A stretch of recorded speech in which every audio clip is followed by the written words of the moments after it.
नमस्कार मेरे प्यारे भाई और बहनों, एक बार फिर आपका हार्दिक स्वागत है आज की इस खास रिपोर्ट में। दोस्तों, आज की तारीख में पूरे देश के लाखों पेंशन धारकों और सरकारी कर्मचारियों के लिए जो सबसे बड़ी, सबसे ताज़ा और सबसे अहम खबरें सामने आई हैं, उनका गहन विश्लेषण और हर एक डिटेल हम आपको इस वीडियो में देने वाले हैं। अगर आप पेंशनर हैं या सरकारी नौकरी में हैं तो ये वीडियो आपके लिए किसी खजाने से कम नहीं है। तो तैयार हो जाइए, क्योंकि हम बात करने वाले हैं उन बड़े फैसलों की जो आपकी जेब और आपके भविष्य को सीधे प्रभावित करने वाले हैं। सबसे पहले जो खबर इन दिनों हर पेंशनर की जुबान पर है वो है ईपीएस 95 से जुड़ा हुआ वो धमाकेदार अपडेट जिसने उम्मीदों की नई किरण जगाई है। सवाल यह है कि आखिर ये ऐसा कौन सा फैसला है जो पेंशन धारकों की झोली में खुशहाली लाने वाला है। कर्मचारी पेंशन योजना, जिसे हम ईपीएस 95 के नाम से जानते हैं, में ऐसा क्या भूचाल आने वाला है जिसका सीधा फायदा आप सभी को मिलने वाला है।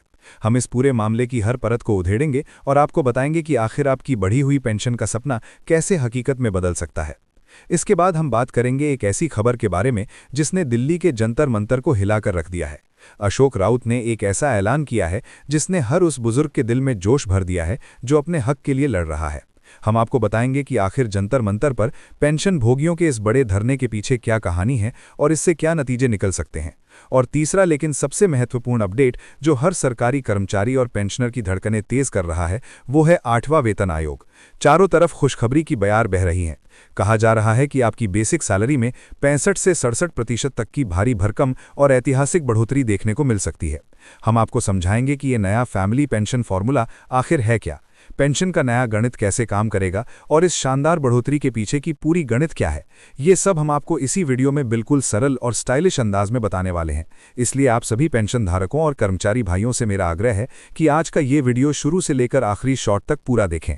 साथ ही अगर आप हमारे चैनल पर नए हैं तो चैनल को तुरंत सब्सक्राइब करें, वीडियो को लाइक करना ना भूलें और इसे अपने सभी पेंशनर मित्रों, रिश्तेदारों और परिवार के सदस्यों के साथ शेयर करें ताकि ये अहम जानकारी उन तक भी पहुंचे और वे भी अपने हक के प्रति जागरूक हो सकें।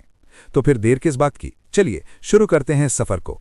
सबसे पहले ईपीएस 95 में हुए उस बड़े फैसले की पड़ताल से जो आप सबकी बढ़ी हुई पेंशन का रास्ता साफ कर रहा है।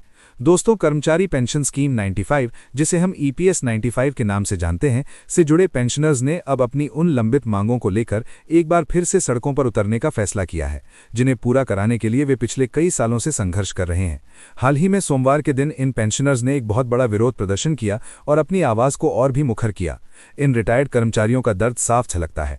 उनका कहना है कि मौजूदा समय में उन्हें जो पेंशन मिल रही है वो इस बढ़ती महंगाई और ढलती उम्र में अपना गुजर बसर करने के लिए बिल्कुल भी पर्याप्त नहीं है। जिस जमाने में 1 किलो आलू 60-70 रुपए का हो गया है, उस जमाने में 1000 रुपए महीने की पेंशन कैसे काफी हो सकती है। वे अब अपने हक की इस लड़ाई को पूरी ताकत से लड़ने के लिए पूरी तरह से डटे हुए हैं।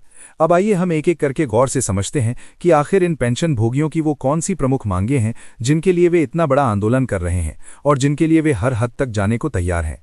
सबसे पहली और सबसे अहम मांग है न्यूनतम पेंशन की राशि को बढ़ाने की। फिलहाल ईपीएस 95 के तहत आज भी बड़ी संख्या में ऐसे पेंशनर्स हैं जिन्हें महीने के महीने 1000 रुपए से भी कम की पेंशन मिल रही है। सोचिए, 1000 रुपए, ये वो जमाना है जब 1000 रुपए से शायद ही किसी बुजुर्ग का एक सप्ताह भी गुजर पाता हो। लेकिन इन बुजुर्गों की पेंशन आज भी उसी पुराने दौर में अटकी हुई है, जैसे समय ने उनके लिए अपनी रफ्तार ही रोक दी हो।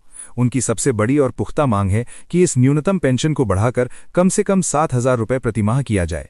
और इतना ही नहीं, उनकी मांग है कि इस राशि में महंगाई भत्ता भी नियमित रूप से जोड़ा जाए ताकि हर साल बढ़ती कीमतों का असर उनकी जेब पर ना पड़े और उनका जीवन स्तर नीचे ना गिरे। दूसरी बहुत ही अहम मांग चिकित्सा सुविधाओं को लेकर है। जी हां दोस्तों, उम्र ढलने के साथ साथ शरीर में बीमारियां घर करने लगती हैं। बुढ़ापा किसी को भी अपने साथ कई शारीरिक समस्याएं लाकर देता है। ऐसे में पेंशन धारकों और उनके जीवन साथी के लिए मुफ्त और बेहतर चिकित्सा सुविधा की मांग बहुत जोरों से उठ रही है। उनका सीधा और साफ तर्क है कि उन्होंने जिंदगी भर देश और संस्था की सेवा में अपना पसीना बहाया है। ऐसे में स्वास्थ्य के मामले में उन्हें किसी भी तरह की परेशानी का सामना नहीं करना चाहिए। सरकारी और निजी अस्पतालों में उनका मुफ्त इलाज हो, ये उनका जन्मसिद्ध अधिकार है।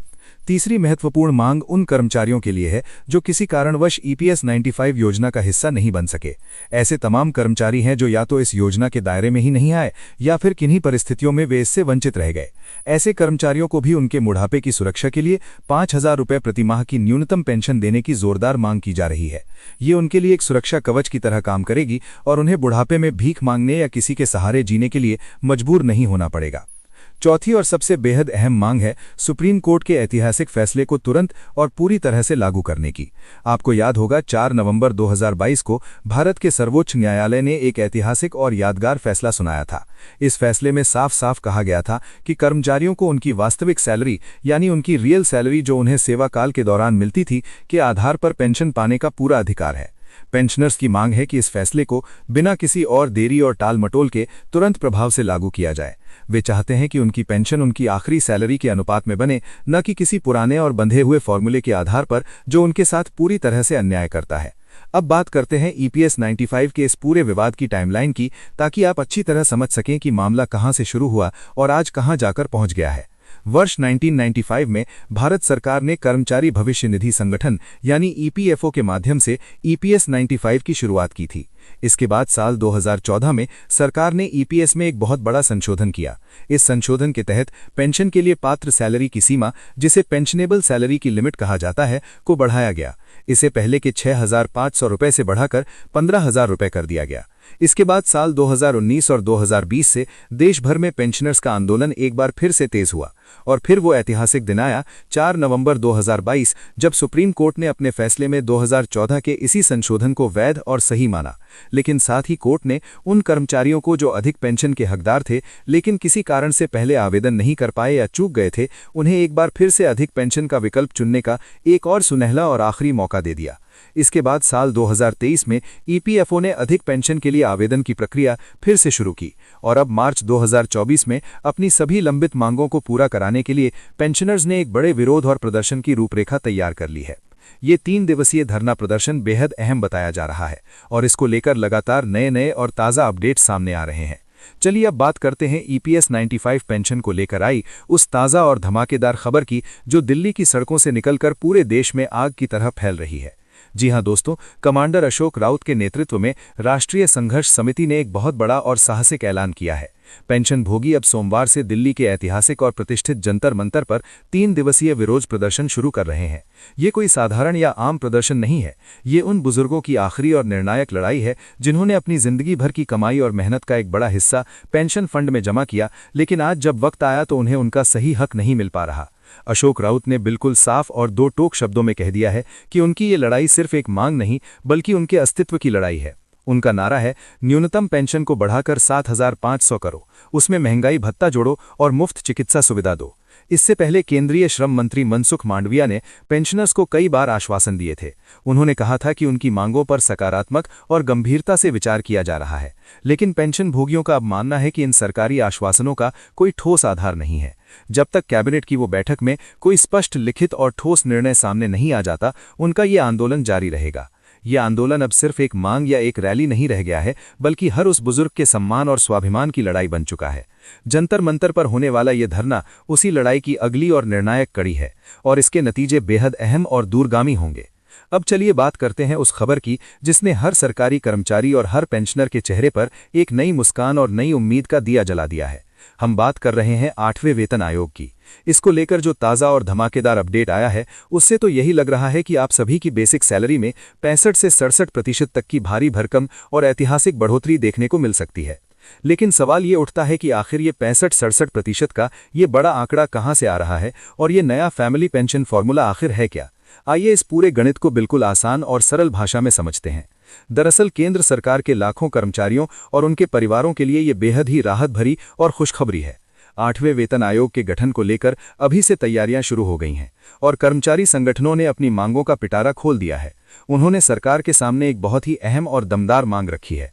उनका कहना है कि पारिवारिक इकाई, जिसे फैमिली यूनिट कहा जाता है, को मौजूदा 3 से बढ़ाकर 5 किया जाना बेहद जरूरी है। अगर सरकार इस एक मांग को मान लेती है तो फिर फिटमेंट फैक्टर में जबरदस्त और अभूतपूर्व उछाल आएगा और इसी के चलते बेसिक सैलरी में 65 से 67% तक की भारी भरकम और ऐतिहासिक बढ़ोतरी की संभावना बन रही है।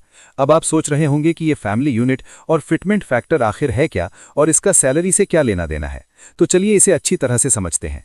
आज़ादी के बाद साल 1957 में हुए 15वें इंडियन लेबर कॉन्फ्रेंस में एक फॉर्मूला तय किया गया था, जिसके आधार पर आज भी सरकारी कर्मचारियों की न्यूनतम सैलरी तय की जाती है।